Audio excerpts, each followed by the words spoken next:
Mary and Chris came to our home office 4 years ago.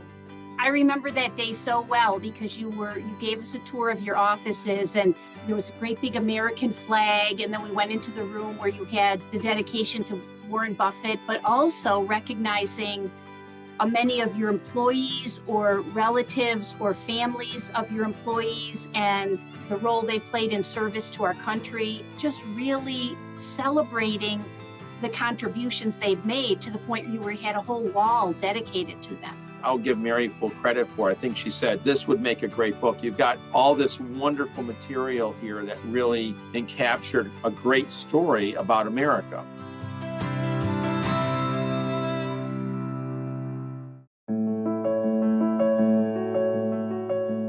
So what the three of us would like to do is share part of that journey with you. And Jonathan, you want to reflect on your experience of 16 years ago attending the Berkshire Hathaway shareholder meeting?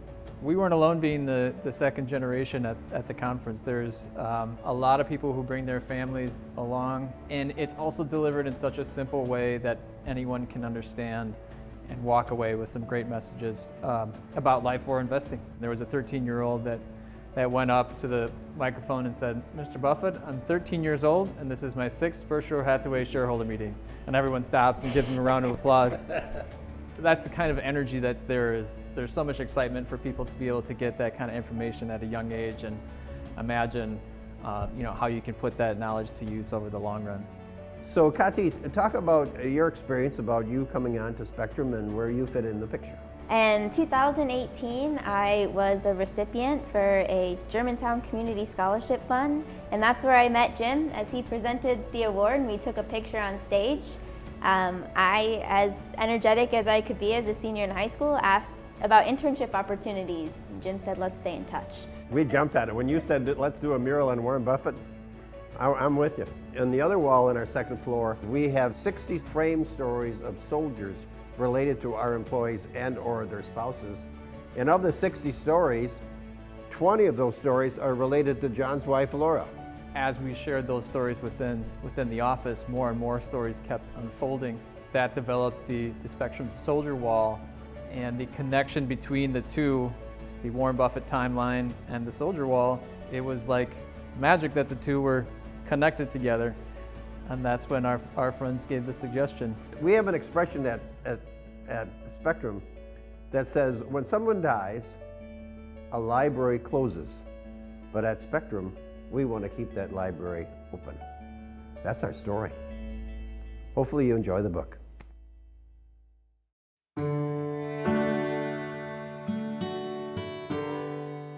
One word for the American tailwind. I don't think one word would be sufficient. For me, the word was inspirational. I couldn't use just one word to say how great the book is. Oh, one word. I'm going to say powerful. Resilience. Relevance. I would probably say thoughtful and powerful. If I could pick 2 words, I'd probably say those 2. I would say the word inspirational. Well, one word that comes to mind is appreciation. I think this is all about sacrifice.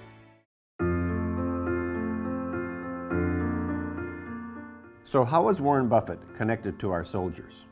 Warren Buffett included the following statement in his 2018 Berkshire Hathaway Annual Report, celebrating the 75th anniversary of D-Day. It's beyond arrogance for American businesses or individuals to boast that they have done it alone. The tidy rows of simple white crosses at Normandy should shame those who make such claims. Warren Buffett. We should be studying Warren Buffett. What a wonderful person. He's a great American. He's what America's about. Good leaders, by definition, are humble. He's been very outspoken at times in a way that kind of calms everybody down. And just, this is the way we're going, you know. This book humanizes him for all of us. It makes what he has done in his life attainable for everybody, even if it's just the messaging and the way he's chosen to live his life. The way he's been able to be successful, but at the same time, he gives back, he's philanthropic, he's supportive of his community and the people that he cares about, and he does it in a very humble way. I think that there are great life lessons that we can learn from the American Tailwind, not only from how Warren Buffett was raised, but just reminding ourselves of all the greatness that we have.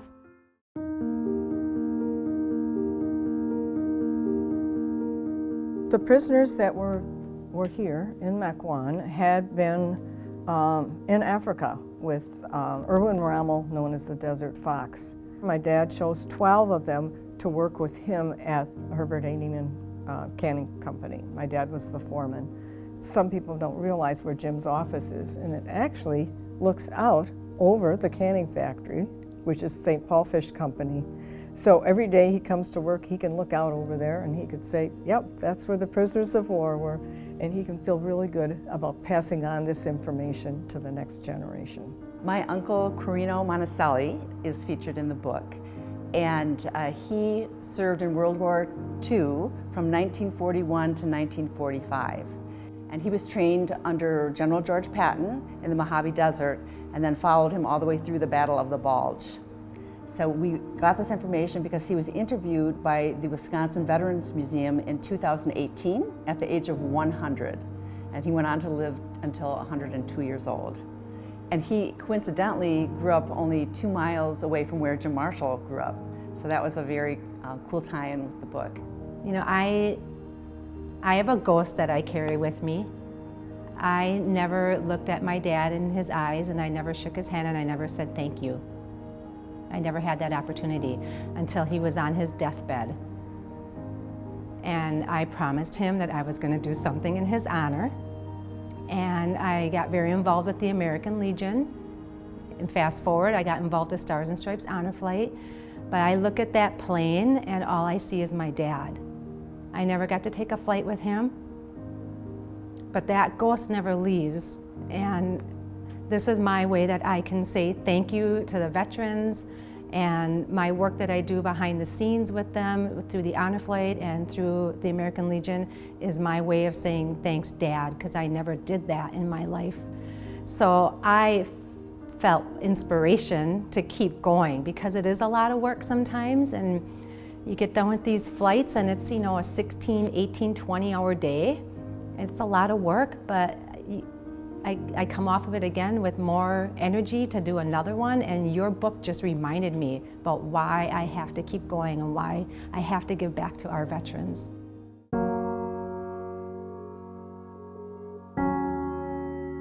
We often look past or don't remember those who made such ultimate sacrifice, selfless sacrifice.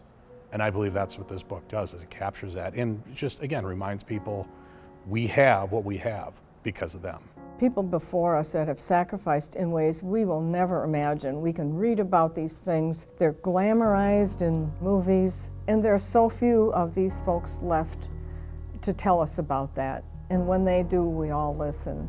And I think this book is a collection of stories and experiences and an important window into people's lives that I think gives us a connection and understanding that's very, very powerful. As I read it, I thought, geez, this book needs to be read by every youth in our communities. It's your way to show appreciation for those who have served, but it's also your way then of trying to help other people have that same appreciation and understanding. So thank you for appreciating us. The American Tailwind and the Resilience of America. For the next generation, to give them hope.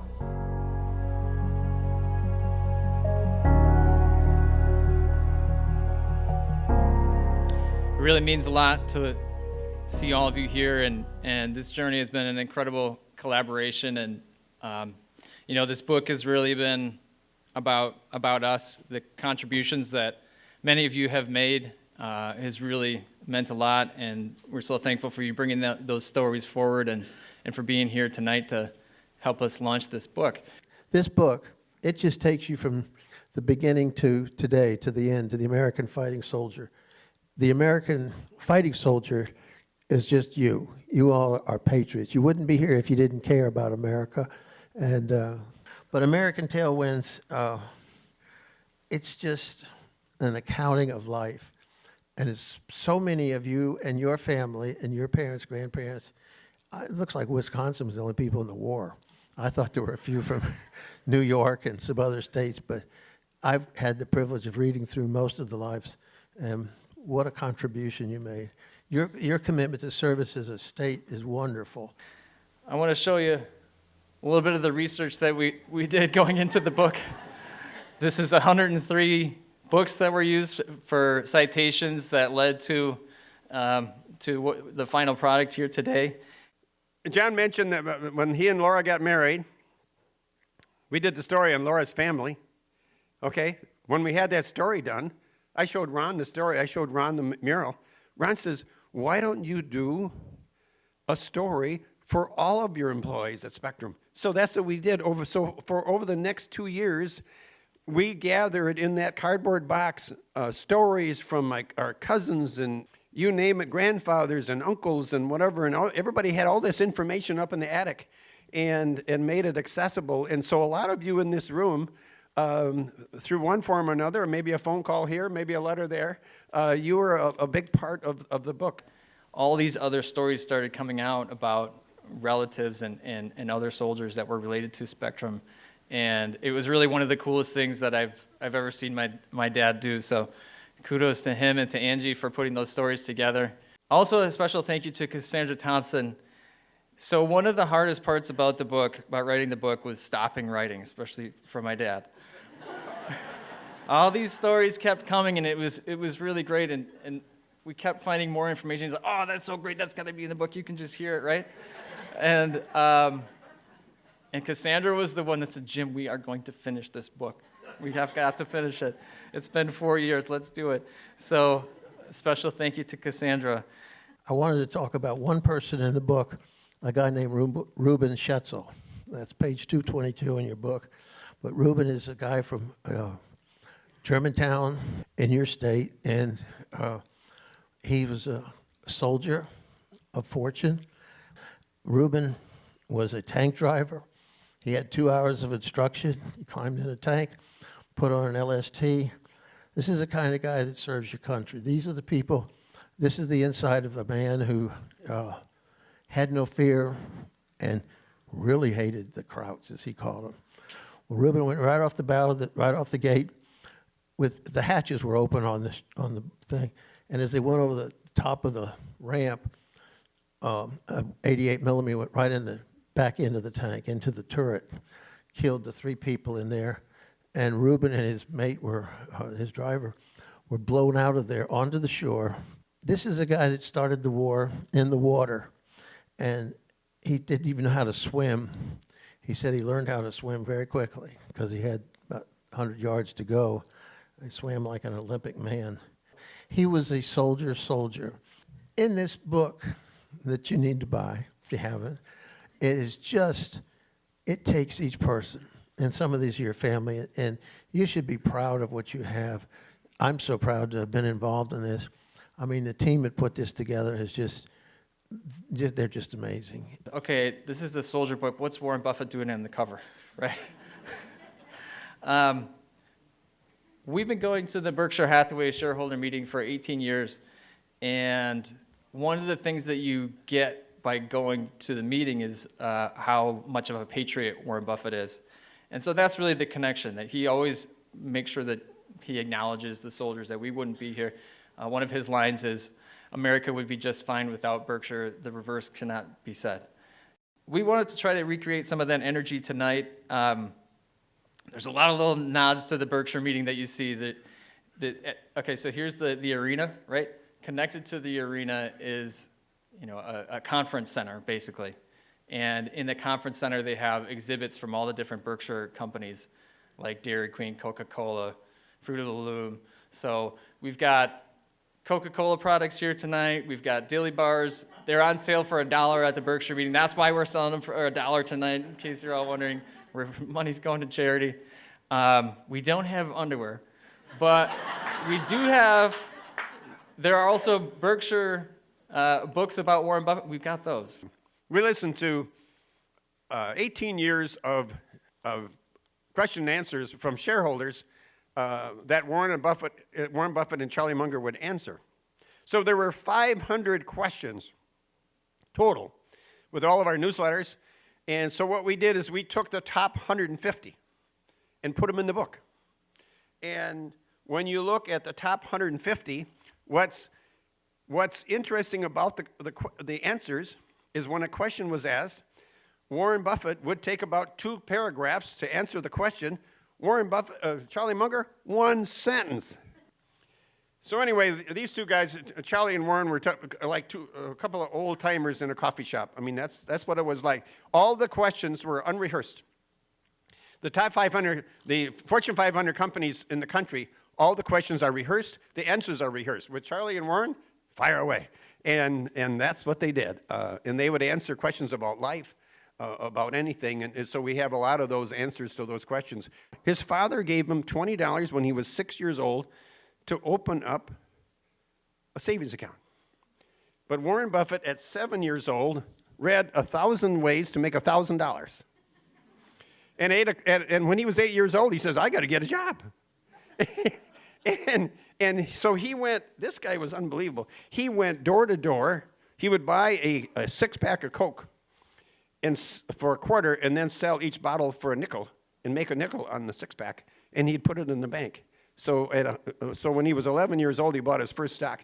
He had $114, and he bought City Service, 3 shares of City Service stock, right after Pearl Harbor, a great time to buy stock. So Warren Buffett, all these little jobs he had, he accumulated $6,000 by the time he was out of high school. And he said, Dad, I'm not going to college. We said, why not? He said, well, I've got $6,000 and I'm making all this money. He said, Dad, he said, Warren, you're going to college. You can keep investing that $6,000. I'll pay for your education. So he went to Wharton, then he went to University of Nebraska, and then he went to Columbia to get his MBA, where he met Ben Graham. And when he was with Ben Graham, he learned about Geico. He took 75% of that $10,000 he had by then, and he invested it in Geico, okay? And then he got married at 22, had $10,000, and his wife Susan said, let's buy a house. That would be kind of a natural to have that kind of savings. And he says, no, we're not going to buy a house. Let's keep investing the money, and let's buy a house when I can get this thing going. So within 7 years with Geico, he went from $10,000 to $300,000 and took 10% of that and bought a house for $30,500 that he still lives in today. Think of 9/11. 9/11, Leslie Stahl from 60 Minutes needed to interview someone the evening before the stock market opened. When the stock market opened the next morning, she wanted to interview somebody. Who would she interview? Warren Buffett. So the market's been closed for a week. Everybody's scared out of their mind. And she interviewed Warren Buffett, and she said, Warren, what are you going to do? He said, I'm going to either be holding or I'm going to be buying. She says, well, what are you going to do? He said, I'm buying. Okay? The market was up 14% by the end of the year. So that was after 9/11. In 2008, same thing. Everybody was scared out of their mind about real estate, the thing's going in a dumper. And so what does he do? He writes a column in the New York Times, Buy American, I am. And so he always has cash, always something on the sideline, always has a margin of safety. And he said, when the market really goes down, you don't go outside with a tablespoon, you go outside with a wheelbarrow and catch all the rain. And that's really how he's invested, and he's done incredibly well doing that, and he's done it for years. In the book, we write about George Washington, and 7 of Laura's relatives fought under George Washington. Ulysses Grant and 6 of Laura's relatives fought under Ulysses Grant, and George Patton. And so we mention those 3 generals, but then in the same sentence, we also mention Warren Buffett and Charlie Munger, and we call them giants in our nation's history. My first exposure to him was I was told to stand outside. There was a man coming in a green car, and he's your grandfather. I thought, oh, this is wonderful. What is he going to bring us? First thing he does is looks at me and says, who are you, you little... I can't say the word in front of you. But I thought that was my new name. It was right before Christmas, so my brother was excited maybe he'll bring us some German toys. Oh, he did. There was a Mauser, a P-38 pistol, a Luger, 2 helmets, and some unwashed uniforms. But one of the helmets had a hole right in the front of it. And this is when I made a decision in life that I wanted to be a patriot, be a soldier. I looked at him and I thought, you've been over there killing these Germans. You've gotten this ultimate surrender, and you're telling me that helmet, the German helmet with a hole in it, is the helmet of a hero. And that was, I've always believed that man served his country. And I don't care what you believe in or whatever, you've got to serve your country. You've got to serve your fellow people. We had a canvas chair on our porch. The canvas was made back in the 30s, or 38, 39. And so he went to sit in his canvas chair. Well, the canvas didn't hold his buttocks. It just went right through. The chair exploded, and Patton started a new language, the second language.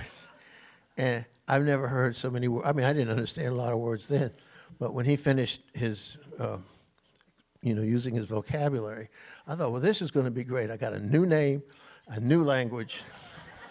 I was so privileged to grow up in that family and to learn about that family and to meet people like you whose parents, grandparents, great-grandparents served in the military. And despite what the guy was, his inward character was not like his outward appearance. I think his men are the ones that took it.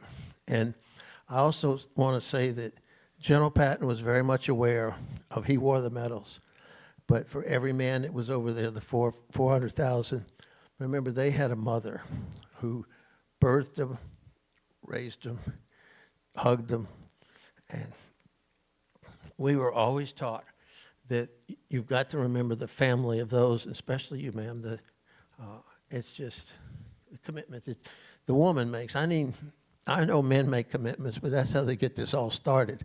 Women are the ones that finish, and I just compliment you, and so did Patton. And it's really good for the young people out there. Mr. Buffett, when was the best time to be born in this country? Was it in the 1930s, 1940s? When was it? He said, today. He said, the best time to be born in this country is today. He said, providing you have good parents and you're willing to learn, there's no better time than to be born today, which is just awesome for this country and gives people hope. In fact, the last word in our book is hope. Something that Pope Paul II said in 2008. He said, as the family goes, so goes our country, and so goes the rest of the world. So you can have a great country, a great location, but it still boils down to the American family. And we got a lot of great family members in this room. Now, to conclude with our evening, I would like to ask everyone to get out their American flag. You're going to raise them up high. Please stand. And our final song is going to be again sung by Heather Mader from Port Washington State Bank.